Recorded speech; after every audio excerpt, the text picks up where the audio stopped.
नमस्कार मित्रांनो, जय महाकाल. आणि ते बघा 5 साप हे रिलीज करण्यासाठी आलो आपण. आणि अति विषारी आहेत. पहिले आपण आता 3 साप बाजूला ठेवू आणि 2 साप आपण आता रिलीज करतो लगेच. हे बघा, आणि हे लांब सोडू आपण. पहिले 3 साप पहिले बाजूला ठेवू. 3 साप आपण. हे बघा, अति विषारी साप आहेत 5ही पण मित्रांनो. आणि हे 5 पैकी हा पहिला साप आहे.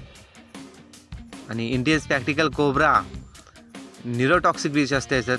आणि नागिन साप आहे मित्रांनो. लांबी याची 4.5 फूट आहे. हे बघा, आणि याचा एक विशेष तुम्हाला दाखवतो आता.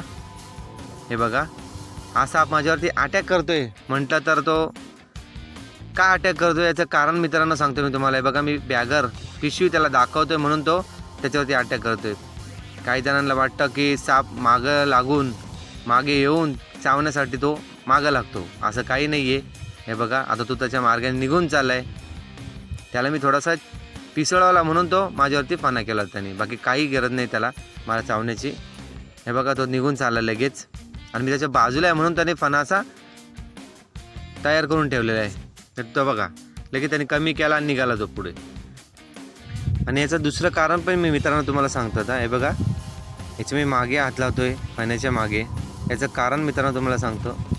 सापाला मागच्या बाजूने काहीच दिसत नाही आहे. साप फक्त समोरचा बघू शकतो.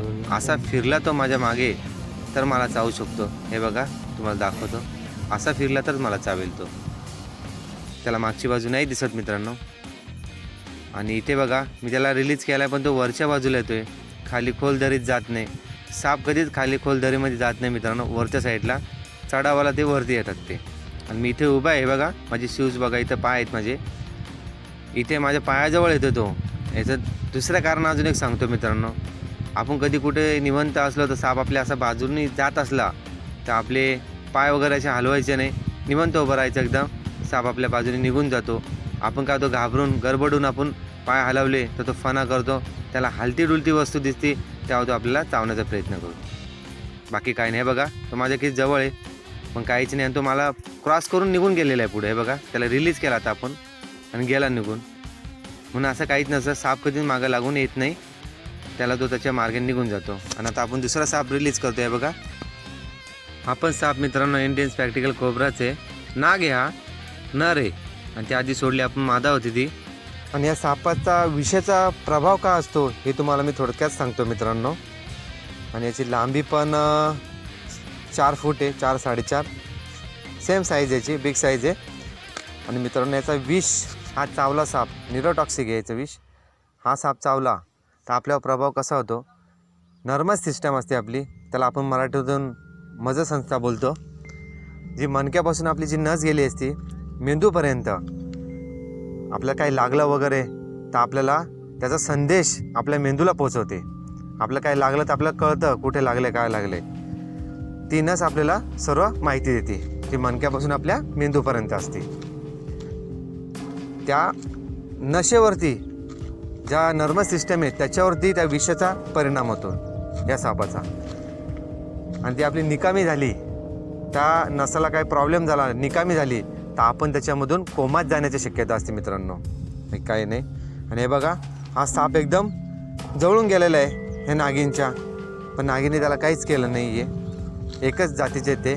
जर का सापाला जास्त भूक लागली यांच्या ह्याच्यामध्ये पण, यांच्या कुळात पण, यांच्या जातींमध्ये पण यांना जास्त भूक लागली तर ते एकमेकांना खातात. ते तसे खात नाही मित्रांनो. ते जसं आपल्याला मानवाला जसं काही खायलाच नाही मिळालं तर तो पण एक दुसऱ्यांचा भक्षण करू शकतो. तो कोणाचं पण, माणसाला माणूस पण खाऊ शकतो. तसं आहे. आता आपण दुसरे साप रिलीज करण्यासाठी आलेलो आहे. हे बघा, 2 रसल वायपर घोणस जातीचे साप आहेत.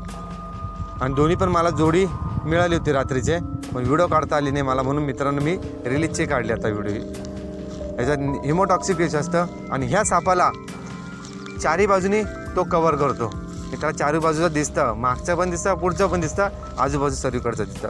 कारण याच्या डोळ्याच्या मध्ये एक रेष असते. ती रेष, त्या रेषेने तो सर्व बाजू कवर करतो. त्याला सर्व बाजूचं दिसतं मित्रांनो. हे बघा, आता यांना आपण रिलीज केलं दोघांना पण.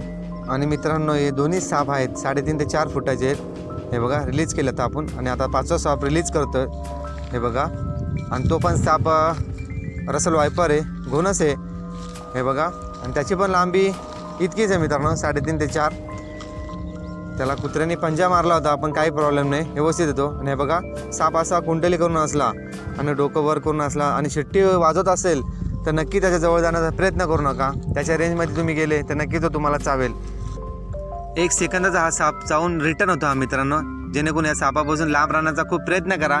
आणि हा साप चावला ज्या जागी आपल्या चावतो बाईट करतो ती जागा आपली सुजते. सुजल्यानंतर पिकते तो भाग आपला पिकून जातो. पिकल्यानंतर तो भाग सडायला सुरुवात होती, मांस आपल्या गळायला सुरुवात होती.